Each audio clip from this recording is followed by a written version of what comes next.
Hedža! Jā. Klausies, tu esi nostrādājis Karbiņā 3 mēnešus. Jā. Nu, kā izstrādāt Karbiņā? Ļoti forši. Ļoti forši, labi izstāsti. Tu gribi pārdot savu mašīnu. Jā. Reku tavs bembīts stāv noparkots uz kustināšanas garo sēriju. Varbūt tur izstāstīt 3 vārdos, kas tam ir darījis, kas nav darījis, kas par modelīti, kāds dzinējs un tā tālāk. Jo kurš var vislabāk izstāstīt par savu auto? Tikai pats saimnieks. Nu tātad tas ir 3.3 X-Drive 91. 6. gada ar facelift kaputu. Un facelift lampām. Un facelift lampām, un facelift bumperi. Un bumperi arī, jā. Tā tad bija sists vai kas bija? Kāpēc tika mainīts? Nē, es viņu nopirku no makšķernieka latgalieša pirms nepilniem 2 gadiem. Viņš teica, ka viņš vienkārši pats visu salika, jo viņam patīk, kā labāk facelifts izskatās.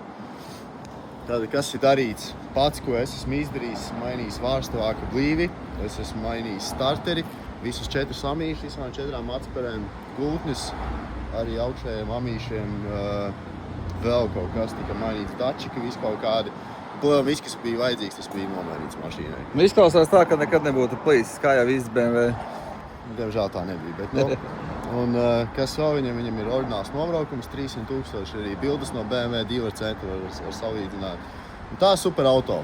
Trīnieks dīzels, tas ir tas labais N kaut kāds. Tas ir M57 vecais. M57. Rakstam komentārā, tas ir labais dzinējs, kuram ķēdes nav jāmaina, cik es saprotu. Tā saka, jā.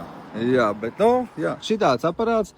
Skaties, viss ar M-biniekiem iekšā, ātrumkotīts, navigācijas sistēma, cupholderi, M-multistūra, sporta sēdekļi, aizmugurē kabinets tīrs, skaists, kopts, visi melnie griesti un cena. 5000 eiro.